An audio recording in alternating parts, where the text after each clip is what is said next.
আপনারা অনেকে ভিডিও একটা ভাইরাল হয়েছিল দেখেছেন, খাজা মাইনুদ্দিন চিশতি রহমতুল্লাহ আলাইয়ের মাজার জিয়ারত করতে যাচ্ছিল আমাদের ভাঙড় বিধানসভার পাশে দেগঙ্গার মানুষ। মমতা ব্যানার্জি জিন্দাবাদ, অভিষেক ব্যানার্জি জিন্দাবাদ, শওকত মোল্লা জিন্দাবাদ, বন্দে মাতরম, বন্দে মাতরম। আমি যারা জয়েন করলেন তাদের নামটা আমরা পরে দিয়ে দিচ্ছি, কারণ আমাদের এমএলএ সাহেব বক্তব্য রাখবেন, তারপরে আপনারা আমরা সবাই একসঙ্গে বাড়ি ফিরবো। না না ঠিক আছে, আজানটা বলে। তিনটে ভাঙড়ের তাজা সন্তান সেদিন পুলিশের গুলিতে মারা গিয়েছিল। তারা আমাদের শত্রু হতে পারে, কি অপরাধ ছিল তাদের বাচ্চাদের? তিনটে পরিবার খুন হয়ে গেল। ভাঙড়ের বিধায়কের নাম বলতে আমার ঘৃণা হয়। সেই পরিবারগুলো কেমন আছে একবার দেখেছেন? সেই পরিবারের সেই সন্তানগুলো, তাদের সন্তানগুলো কেমন আছে একবার দেখেছেন? আপনি তো কোথায় কোথায় বলেন আপনার বাড়িতে প্রতি বছর 1 কোটি টাকার কার্ড পুড়ে। আপনি 1 কোটি টাকার যদি কার্ড পোড়ান, আপনি কত কোটি টাকার মালিক? আপনি কোথায় কোথায় বলেন 30 কোটি টাকা আমাদের হাতের ধুলো। 30 কোটি টাকা যদি হাতের ধুলো হয়, 1 কোটি টাকার বছরে যদি কার্ড পড়ে অন্তত 60 কোটি টাকা রান্না হয়। আপনি ভাঙড়ের মানুষের জন্য গত 5 বছরে কত টাকা খরচ করেছেন একবার বলুন? ওদের তো সিবিআইডি পাঠাবে না, কারণ ভারতবর্ষের মধ্যে সবচাইতে যদি বিজেপির পোশাক গোলাম থাকে সেটা হলো এই 2 কমরেড, একজন হলো আব্বাস আর একজন হলো নওশাদ। এটা আমি চ্যালেঞ্জ করে বলছি।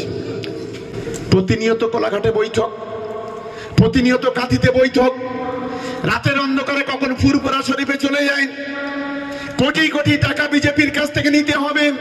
আমি তো চ্যালেঞ্জ করে বলে যাচ্ছি আজকে। কেন আবার বোধহয় কাল সকালে আবার হাইকোর্টে ছুটবে, না তো ব্যাংশাল কোর্টে চলে যাবে। এদের হাইকোর্টে যাওয়ার প্র্যাকটিস বিরাট। তা আমি বলছি বাবা, আমার বিরুদ্ধে হাইকোর্টে যা, একবার বিলকিসের বিরুদ্ধে যা।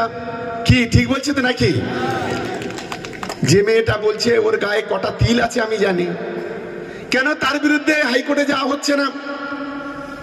আপনি কেন যখন বিলকিস যখন বললো আমাকে ধর্ষণ করেছে 1 বছর ধরে, 3 বছর ধরে আমার সঙ্গে ওঠা বসা করেছে, আপনি যদি এত সাধু হবেন কান খুলে শুনে রেখে দেন, কেন এফআইআর কে চ্যালেঞ্জ করলেন না?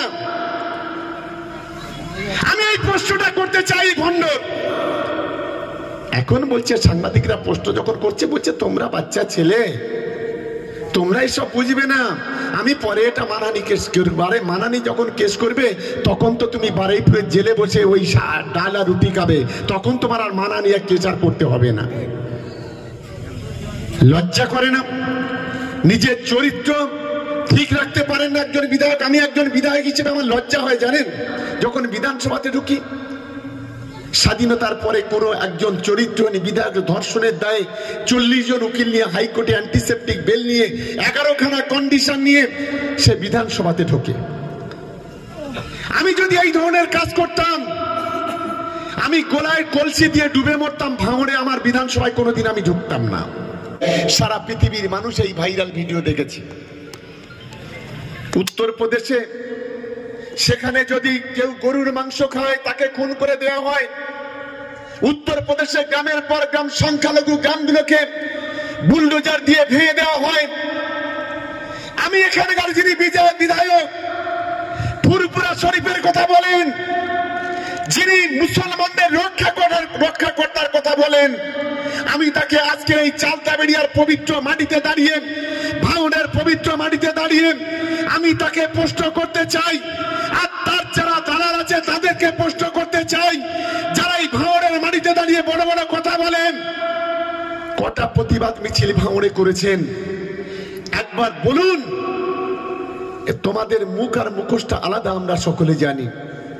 আপনারা অনেকে ভিডিও একটা ভাইরাল হয়েছিল দেখেছেন, খাজা মাইনুদ্দিন চিশতি রহমতুল্লাহ আলাইয়ের মাজার জিয়ারত করতে যাচ্ছিল আমাদের ভাঙড় বিধানসভার পাশে দেগঙ্গার মানুষ।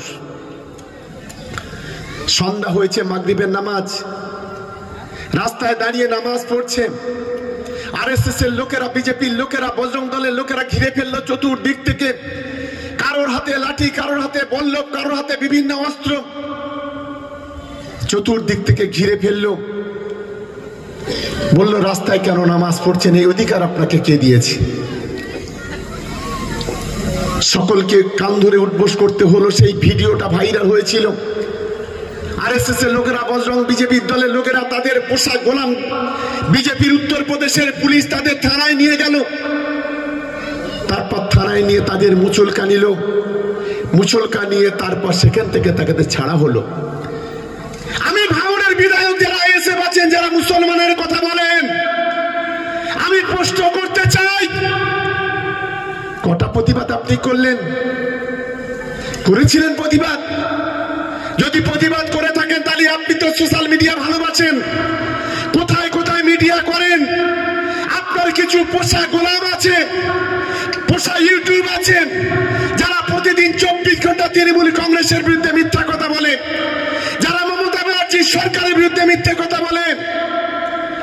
আপনি একবার সেখানে পোস্ট করে দেখিয়ে দিন যে হ্যাঁ আমরা এর প্রতিবাদ করেছি। ভাঙড়ের মানুষের আর কত বোকা বানাবেন? 2021 সালের আগে প্রতিশ্রুতি দিয়েছিলেন।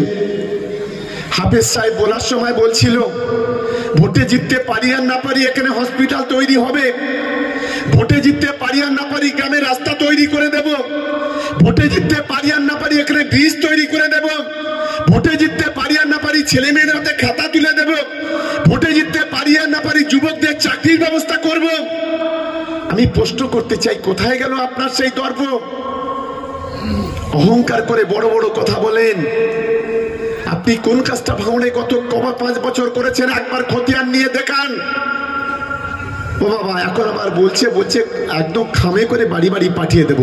এখন উন্নয়নটা যে আবার খামের মতো ঢুকে যায়, এটা অন্তত আগে আমি দেখিনি। আজকের ভাঙড়ের মাটিতে আমি শুনছি, আমি একটু অবাক হয়ে যাই। আমি প্রশ্ন করতে চাই,